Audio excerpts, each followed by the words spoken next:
আসসালামু আলাইকুম। দিলুস কিচেন থেকে আজ আমি একটি এই দারুণ মজার একটি আইটেম নিয়ে এসেছি। সেটি হলো কাঁচা আমের এই টক ঝাল মিষ্টি লাড্ডু। এই যে দেখুন আমার লাড্ডুগুলি দেখতে কতটা সুন্দর হয়েছে। আর এটা এই ঠান্ডা হলে পর আরও শক্ত হয়ে যাবে। নর্মাল ফ্রিজে রাখার পর দেখুন ভিতরটা কতটা সুন্দর। এটা খেতে কিন্তু খুবই মজার, দেখতেও সুন্দর, খেতেও খুব মজার। আপনারা এইভাবে বানিয়ে একবার অন্তত দেখতে পারেন।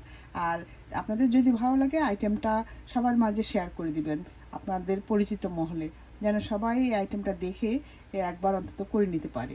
তো আর আমাকে কমেন্ট করে উৎসাহিত করবেন। এরকম মজার মজার মজার ভিডিও পেতে হলে দিলুস কিচেনের সাথে থাকবেন।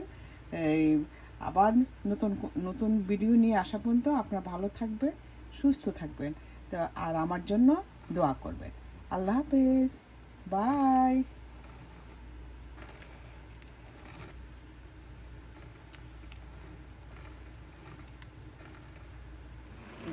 মজার একটা ঝুরি আচারের লাড্ডু বানাচ্ছি। এই যে ঝুরি আচারের লাড্ডু, এই যে দেখুন, যারা খান নাই ওরা এইভাবে বানিয়ে খেতে পারেন। আর এই রেসিপি আমার ইনবক্সে দেওয়া আছে। এখন এইটা একদম জাল দিতে দিতে এই তারপরে শুকিয়ে ফেলব। এই যে হয়ে গেল আমার আমের ঝড়, হয়ে গেল আমার আমের ঝাল টক মিষ্টি এই লাড্ডু, ঝাল টক মিষ্টি লাড্ডু। এই যে এখন এটা একটু ঠান্ডা ঠান্ডা হলে পর তারপর এই মানে কুসুম কুসুম গরম থাকা অবস্থায় এই যে হয়ে গেল আমার ঝাল টক মিষ্টি আমের লাড্ডু, ঝাল টক মিষ্টি আমের লাড্ডু। এই লাড্ডুটা খেতে খুবই মজার। এটা অনেক দিন সংরক্ষণ করে রেখে খাওয়া যায়। এই এই যখন দেখবেন যে এটা রান্না করতে করতে কালারটাও চেঞ্জ হয়ে যাবে, আর যখন আঠালো একটা ভাব চলে আসবে তখনই চুলাটা নিভিয়ে দিয়ে এই ঠান্ডা হলে পর তারপর লাড্ডুর মতো করে বানিয়ে নেবেন।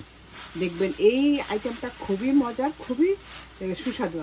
আর এই রেসিপিটা পেতে হলে আমার ইনবক্সে দেওয়া আছে, আপনারা আমার ইনবক্সে চেক করে দেখতে পারেন।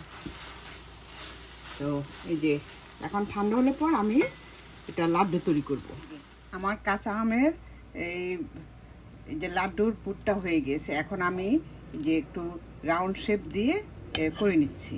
এই যে দেখুন, আমি যেহেতু এটা লাড্ডু বানাচ্ছি তো সেই জন্য আমি এটাকে রাউন্ড শেপ দিয়ে নিচ্ছি। এই যে দেখুন, এই যে এই আইটেমটা খেতে খুবই মজার, একবার অন্তত আপনারা বানিয়ে দেখতে পারেন। এই যে দেখুন, আমি আপনাদের সুবিধার জন্য আমি আরেকটা দেখিয়ে দিচ্ছি। এই যে এইভাবে আপনারাও বানিয়ে নেবেন। আর এটা একটু নর্মাল ফ্রিজে রেখে যদি ঠান্ডা করে নিলে আর একটু শক্ত হয়ে যাবে। এই আইটেমটা খেতে খুবই মজার। এই যে দেখুন, আমার আরেকটা হয়ে গেছে। এইভাবে আমি সবগুলি বানিয়ে নিচ্ছি।